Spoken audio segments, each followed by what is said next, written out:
It's no secret that when people are looking for a place to live, they want something peaceful, convenient, and attractive, and we all know that can be hard to find. Well, I'm going to talk about a community that is just that. Stay tuned.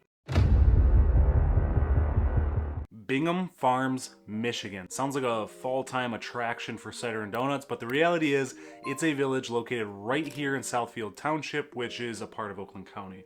Bingham Farms was incorporated on October 4th, 1955, and named after a prominent family present in the village since 1880. And what's interesting is they kept all the streets unpaved until 1984 to discourage any intensive development. If that doesn't tell you that they prioritize that close-knit community, I don't know what does. The Bingham Farm was primarily an orchard way back when they had 1,000+ trees and harvested around 8,000 pounds of apples every single season. It's safe to say that was a good source of income for the Bingham family.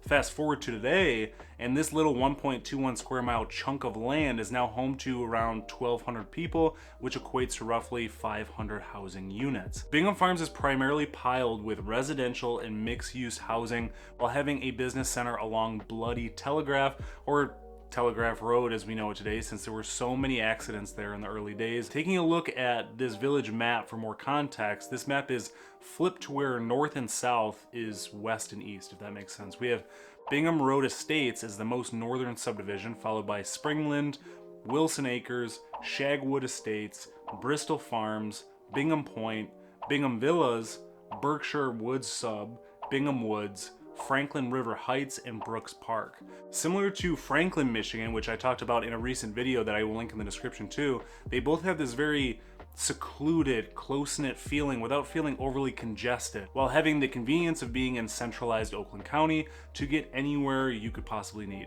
This village living may seem a little strange to some of you out there, as the amenities tend to lack and it's pretty much an incorporated neighborhood. Most people think of places like the village of Milford, where it's a nicely situated downtown with a few side streets full of residential housing.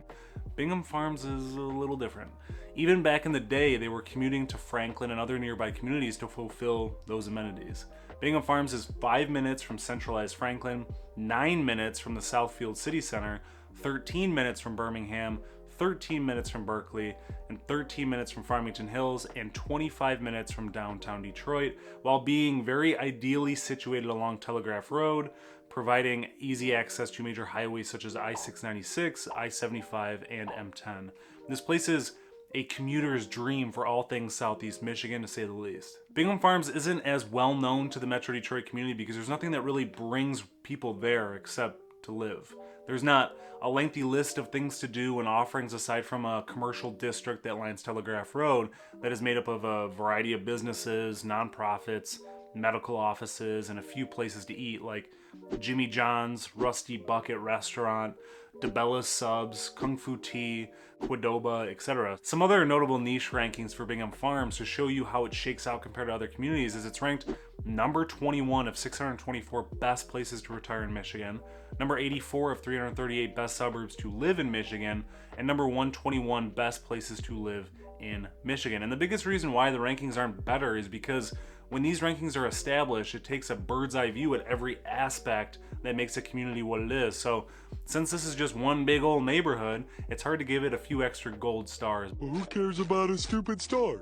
But I will say it's all a preference, right? Some people want to live in one area, then work and play in another, while others want it all under the same umbrella in a community. And I get that too, because I'm sure there's a feeling of not being a part of a community at times, where that may be true. There's some collaboration when it comes to keeping the community pretty, since exterior modifications to a home need to be run through the village office for guidance prior to starting the project, which is typical for a lot of the villages, especially in the historical districts too. But that just goes to show that they take pride in what their community looks like, and that is something that should be appreciated by anyone on the outside looking in. Speaking of homes and real estate, I wanted to give you some insight on home prices as well. Taking a look at this chart from the MLS, it shows the average sale price over the last 3 years, which has the whole MLS in blue and Bingham Farms in green, and the village comes in at over $711,000, which was a 7% increase year over year. As of recording this, there are 6 single-family homes and condos for sale in Bingham Farms, ranging from a $410,000 4-bedroom, 2-bathroom ranch with 2,318 square feet, with a 2-car garage situated on 0.54 acres and built in 1956, up to a $485,000 condo with 3 bedrooms, 3.5 bathrooms, 3,187 square feet, with a 2-car garage and built in 1985, with a $616 monthly HOA fee that covers snow removal, maintenance of the grounds, sewer, and water. Bingham Farms has a very extensive condo community located in Bingham Woods where maintenance and upkeep is out of your hands. You can just live in a condo that actually has a good chunk of square footage. Then we jump up to a almost $4.7 million colonial with 4 bedrooms, 3.5 bathrooms, 6,314 square feet, with a 4-car garage situated on 0.6 acres and built in 2022, which is a to-be-built home. The images show a model that was previously built. So the prices fluctuate quite a bit in Bingham Farms, which can cater to people in many chapters of their home buying journey. When we factor in property taxes, we have to first dive into the school districts. Just like Franklin, Michigan, Bingham Farms is a part of the Birmingham School District, but it is also part of the Southfield Public School District as well.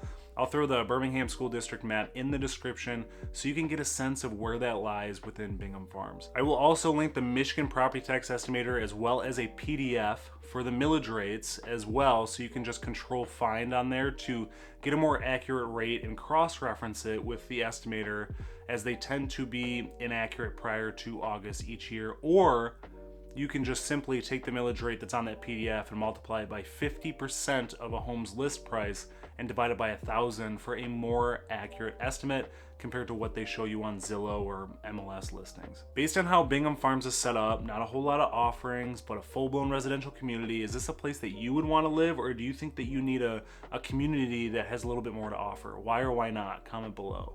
Personally, after I have strolled through Bingham Farms several times, I would enjoy the seclusion as Metro Detroit continues to get more and more packed with traffic, new developments, roundabouts, etc. It would be nice to have a place to hide. I understand the argument about there not being a community to be a part of, but in my opinion, I would take advantage of that and be part of a few different communities and build relationships with several people across several nearby areas, joining the events, the country clubs, the parks and recreation, etc. If you're thinking about moving to Michigan in one day or a million, feel free to reach out anytime. I also have a link to the Living in Michigan newsletter in the description to give you insight on all things Michigan, so be sure to subscribe so you never miss out. Thanks for watching. Until next time.